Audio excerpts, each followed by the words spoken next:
Welcome to Govs TV and 91.9 Public Affairs. I'm Micah Terrell. Manna Cafe Ministries is compassionate and creative when it comes to helping find ways to feed the hungry, and they've been doing it for quite a while here in Clarksville. And joining me today with more is Kenny York. Kenny, thank you so much for stopping by today to talk Good to be us. here. So please tell me more about Manna Cafe. When did you guys start helping out in Clarksville? We actually opened our doors in May 6, 2010, the week of the flood. We were scheduled to open then, but we didn't little did we know that the flood was coming. So we served our first meal, and during the process of that, we got called into some emergency management meetings and jumped into doing flood relief. So you've been helping out for going on now 7 years almost. 7 years, yeah. 6.5 years. And we've, we did some counting this last year, 7-year itch and all that. But we've had a 3,600% growth. Wow. Since we opened our doors in 2010. We went from just serving a few meals, 35 meals, to where we serve, 20,000 meals a year now. And a few pounds of food. Our first month, we during flood relief, we served 200 families, which was huge for us then. Mm-hmm. Now we do that in a day. Wow.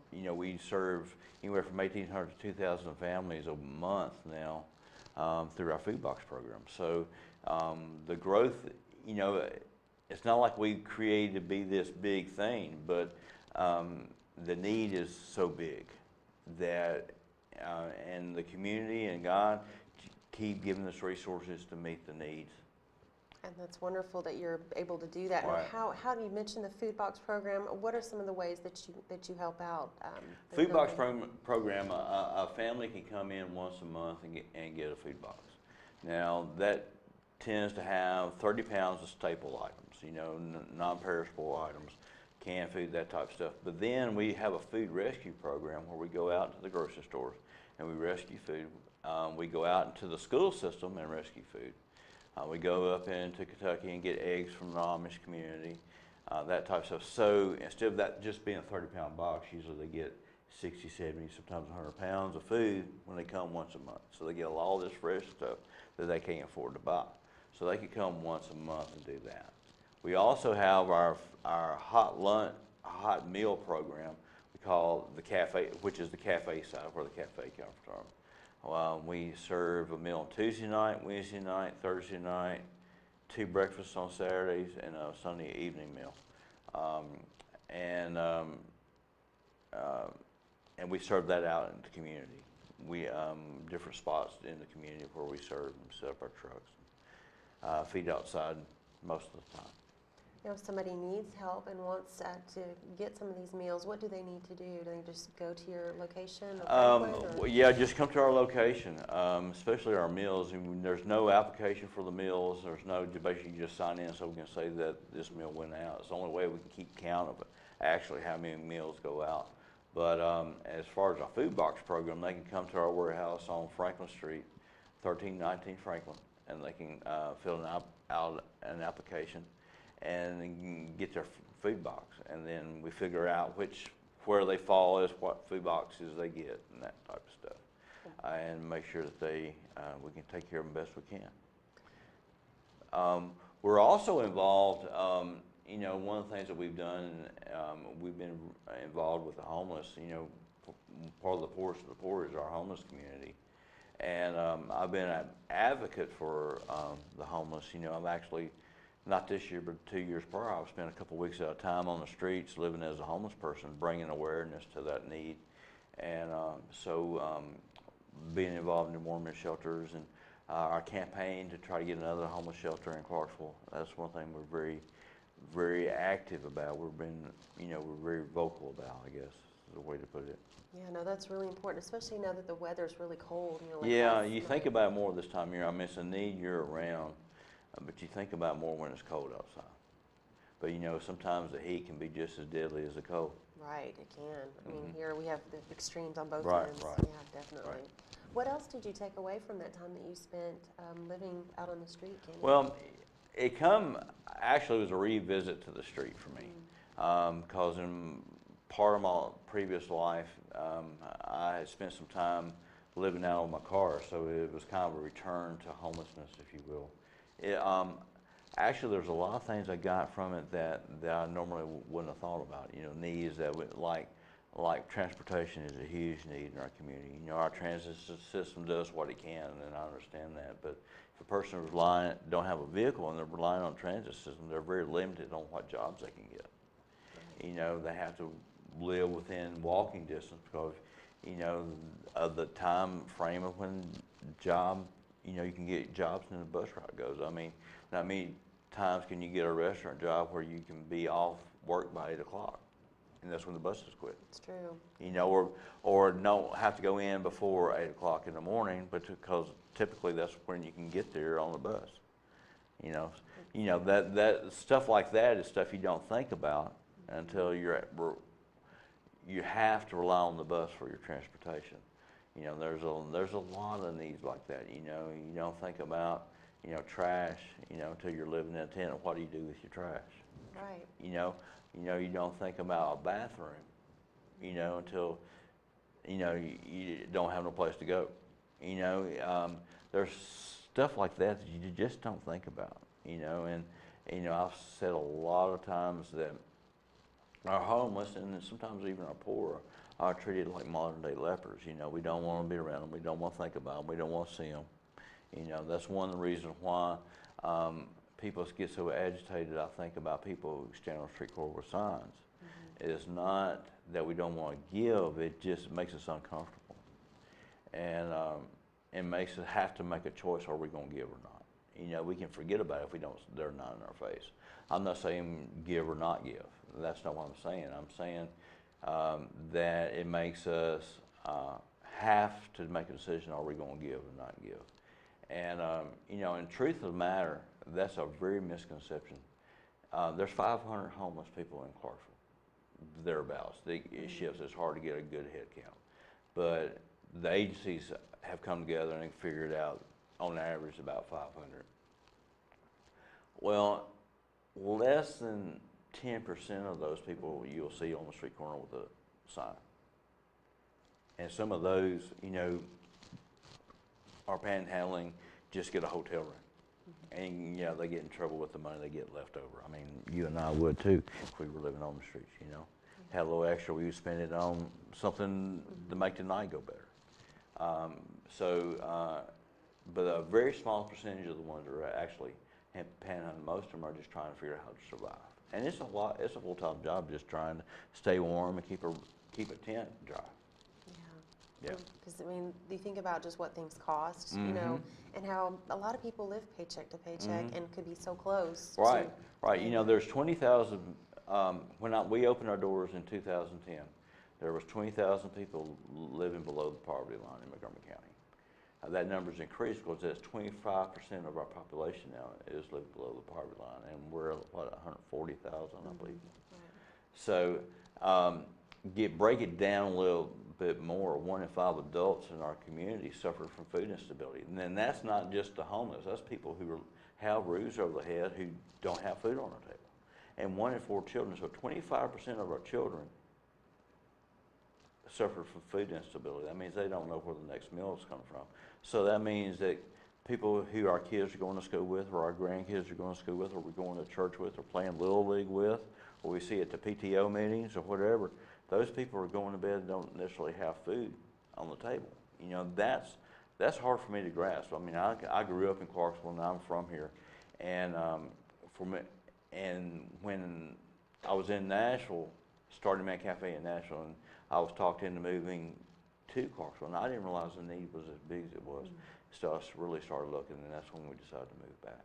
That's a really good thing you did, because we do, like you said, and it's unfortunate that people who are disadvantaged with food, it's like you said, they're like lepers, like they want to hide it. Right. Like they don't want to let people know. There's a shame that's involved with part of it, because I see every walks of life come through our doors. I see people, who, of course there's some that work the system. There's always some that work the system. But more and more I see people who have worked hard their whole life, and for whatever reason, whether they've lost a job or a medical bill or whatever the case may be, they find themselves having to come to us to get food. Never thought they would. You know, the proud people who never would ask for a handout, but are having to survive now. You know, I see that more and more and more. And so the need is there. And it's not like it used to be. It's not, you know, it's not, well, you know, one of the things I heard 1,000 times when I was standing on street corners, and those 2 different times when I was homeless, was get a job. People scream out the door and get a job. It's hard to get a job. You know that a minimum wage job, it would take a single parent on a minimum wage job to work, she would have to work 3 full-time jobs to pay rent and to put food on her table. That's unreal. How can a person do work like that? Right, and then childcare. Yeah, at minimum, you know, that's at minimum wage. 3 minimum wage, Right. 3 full-time minimum wage jobs just to pay rent, because rent's so high in Montgomery County. And so the need is definitely there, you know, and we don't give money out. You know, that's other agencies, they can hand out and pay light bills and stuff like that. But what we can do is, you know, I tell people all the time, no, we don't give, but if you come get groceries from us, then you can take your grocery money and put it towards your light bill. Right. To me, that's more practical. You know, I'm providing your basic need, you know, and someone else can do the bookkeeping part. Right. But that's good that you guys are there, because there is obviously that need for food. And like you said, that hopefully will help them. You know, and one thing we're doing, you talked about Operation Pomegranate. We started that a couple of years ago, and because we rescue food from the grocery stores, we get stuff like pomegranates, for instance. That's the reason it's called Operation Pomegranate, or winter squash, or stuff people look at and they're like, this is just a ugly gourd or something. What is that? Yeah. What is this? You know, you know, that's really the true meaning of manna, by the way. You know, people think it's food from heaven. The true original meaning of manna is, what is it? Didn't know that. That's, So, like, because you know, when the food was falling from heaven, people were like, what is this stuff? So anyway, so the idea is we teach once a month at our meals how to prepare a healthy meal. And sometimes it's pomegranates or dry beans or winter squash, or how to roast turnips or radishes. I didn't know you could do that until we started doing this. And you know, there's certain things that you can roast that are really good that people don't eat, and they get them in their food box. So we're trying to teach them how to eat healthier. Yeah, because that's really important. I think a lot of people, even who do have, you know, make it month to month, you know, they go and get the canned processed stuff, and that's not that good for them. Well, you know, you think about it, you know, because we give dry beans out a lot of times in our boxes. Most people don't eat dry beans anymore. Yeah. They forgot how to cook them. Or a pomegranate. You know, I was 45 years old before I realized how you eat a pomegranate. Goodness, yeah. You know, the seeds, not the. Yeah. You're just like, what is it? You know, you know, or winter squash, you know, or acorn squash. You know, is that a squash or is that a gourd? Right. I thought it was a gourd. But, Nope. You know, so there's a lot of that practical stuff, you know, and because we're able to provide that now and give that to families who haven't had the opportunity to eat that kind of food, it's important that we teach how to prepare it. If not, it just ends up in the trash can. yeah. So education's a lot of what you do. Yeah. Did you ever expect that to be? You thought No, not me. Yeah. That's more my wife's. Yeah. Now, it's a lot of people involved. You mentioned the Amish with the eggs, and you rescue a lot of food from elsewhere. So how can people in the community say, you know, I'm a farmer and I have some vegetables I want to share. How can I give Well, you they can just call. They can call or contact us on our website. We glean from crops all the time. Even hunters can, if it's processed in a proper meat processor, we can take the deer meat. We are health inspected, but because we are a charity, we can prepare the venison in our meals and that type of stuff. So that's a great way they can do that. You know, we have eggs that come in. We have produce that comes in from gardens and stuff like that that helps out a lot. Restaurants, you know, we'll come out and pick up from restaurants if there's leftover stuff and reserve it. As long as it's prepared in a commercial kitchen, we'll come get it, or you can bring it in and prepare it. You know, it's funny, the food rescue thing is something that we're really strong about, because in the United States, people live on only 60% of the food that's processed or manufactured. 40% of it goes in the landfill. Wow. I knew there was a lot of waste. I didn't realize Yeah, it was that much. it was Wow. 40% of the food is wasted. Oh. So if we can rescue that and get that into places, and we're so, we're so want the perfect apple that if it has a blemish in it, nobody will buy it. So, but if we take that perfect apple and put it in someone who's hungry, they're going to eat it. I mean, not so perfect apple, rather. So that's part of, one of the things that we're really proud about is that we are able to rescue that food. Yeah. And get to where it needs to go. Because there's no excuse, really. Right. There's no excuse. Right. We've There's got no plenty. excuse. One of the things, that we do food drives all the time. We're constantly doing food drives. We just did one a few weeks ago. And we're out all the grocery stores on the same day. It was pretty massive. It was a good day. But, it takes a lot of finances, too, to go and rescue that food. Yeah. So sometimes people say, well, I don't want, just make a financial donation because, even every little bit helps. And just for them, sometimes we have to purchase food. Like, sometimes we'll have a lot of tomato sauce and no spaghetti noodles. Or a lot of spaghetti noodles, just using that as a lot of beans, no rice type thing. Yeah. So we try to give food out that they can use. So if we try to make it a rounded box.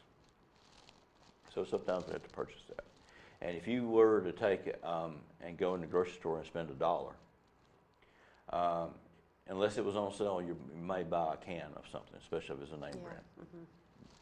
But because we're a second harvest agency, I can take that $1 on a good day and buy 4 cans with it. Awesome. On a bad day, you buy 2 cans with it. But I only shop on the good days. Yes, of course. Yeah. That's awesome, though, that you can do that. Yeah. So if people want, if they don't, like you said, don't have the eggs or the vegetables or Right. need to donate, that they can donate their cash or. Right. And it actually goes a lot Goes further. farther, We love food drives, and it's practical. Go buy a can and put it in the buggy. It's going to go somewhere around Right. that. And we love food drives, and it's very practical and makes sense to everybody. But there's other ways to do the food drives too. Yeah, that's another good way too. Now, what about volunteering time? If I have time to give, what can you do about that? We have you can go to our website. We have a volunteer page on our website, and you can sign up for a sign-up time right there. We usually post like we have food drives or special events. Those events are on there, like we just had through Sign Up Genius. Like we just did a Thanksgiving meal, and all that was the extra was signed up there. And then our normal, like we have for our meals, is on there, and handing out food boxes during the day. All of that's on there. So you can do that, or just call and talk to our volunteer coordinator. Right. And especially if you have a group, you want to have a group, a community group, or a youth group, or whatever, want to come and serve all together, then we'll schedule you at night just for you. Great, that's wonderful. So donate, Yeah. your veggies, your meats, do the Time, money, talent, treasure. talent, exactly, all those things. So Yep. wonderful. Now, what about if you say you're young people? Because I know some places, you can't be but like 18 to be Right. able to serve. Do you have any restrictions like that? 13 and up, Okay. typically, unless they're accompanied with a parent. They can come with a parent. Like sometimes we'll have homeschool groups that come and make food boxes, and they'll come together and they're with their parents, and we can do things that way. And we say 13 and up because we don't want them to get hurt. Right. We try to keep it very enclosed, very, very controlled environment.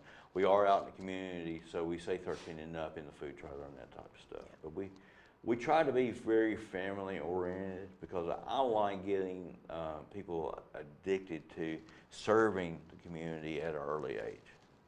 And because we love having Cub Scouts and Boy Scouts and youth groups coming in and serving because they get used to it. And when they get older, it's just the way you do things. It's the norm instead of the exception. Right, and you get that in your mind, like you said, and then they get it practiced, and it becomes a good habit for them. So that's awesome. Right. Well, I didn't have any other questions. What else did you want to talk about? I think I've talked it all out. Okay, cool, Kenny. Thank you. Now, if people, again, where do they need to stop by on Franklin Street if they wanted to? 1319 Franklin Street, or you can. Our website is mannacafeministries.com. Okay. And our phone number is 931-933-0970. Great, and I know you're on Facebook too, Manna Yep. Cafe Ministries. Yep. So wonderful. So thank you, Kenny, so much for coming by. All right. Appreciate it. Thank you. Good to be here. And I'm Micah Terrell with GovsTV and 91.9 Public Affairs.